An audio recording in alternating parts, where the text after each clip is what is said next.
नमस्ते। यदि तपाईँहरूको पोतो छ र म एउटा कुरा मात्रै बार्छु भनेर सोच्नुहुन्छ भने तपाईँहरूले चाहिँ घाम बार्नु पर्यो। घामबाट चाहिँ एकदम मजाले जोगिनुपर्छ। त्यो जोगिनको लागि चाहे बाहिर हिँड्दाखेरि क्याप, ह्याट लगाउने हो कि चस्मा लगाउनु कालो चस्मा लगाएर हिँड्ने हो कि छाता ओढेर हिँड्ने हो कि सनस्क्रिन मजाले लगाएर हिँड्ने हो कि त्यो सब एकदम धेरै ध्यान दिनुपर्छ। त्यस्तै माथि लुगाहरू उठाउन जाँदाखेरि पनि तपाईँहरूले चाहिँ क्याप, ह्याट लगाएरै जानुपर्छ किनभने 1 मिनेट मात्रै पनि घाम एक्सपोजर भयो भने चाहिँ पोतो एकदम बढ्ने देखिएको छ।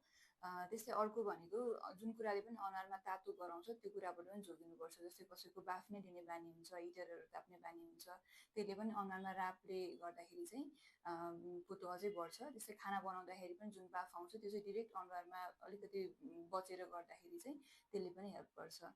अर्को कुरा जुन पोतो हुने मान्छेहरूले ध्यान दिनुपर्ने कुरा भनेको चाहिँ धेरै बेर मास्क पनि लगाउनु हुँदैन। किनभने मास्क लगाउँदाखेरि पनि नाकबाट जुन तातो हावा आउँछ त्यो चाहिँ अनुहारभित्र नै त्यसले ट्र्याप भएर त्यसले पनि पोतो बढाउने भएको भएर मास्क लगाउँदाखेरि आधा घन्टामा यसो ग्याप लिँदै निकाल्दै खोल्दै गरेर चाहिँ लगाउनु पर्यो।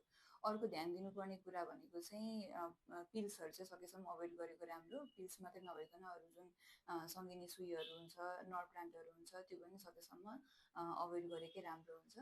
र खानेकुराको कुरा गर्दाखेरि चाहिँ एन्टिअक्सिडेन्ट खानेकुराहरू जस्तै ग्रिन टी, हरियो सागपातहरू, फलफुलहरू इन जेनरल त्यो नै खाएको राम्रो हुन्छ।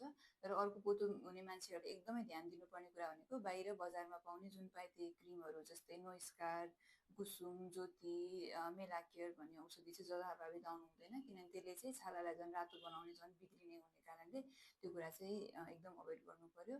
र धेरै पोतो हुनेले चाहिँ डक्टरको सल्लाह अनुसार उपचार गर्नुपर्छ। Thank you.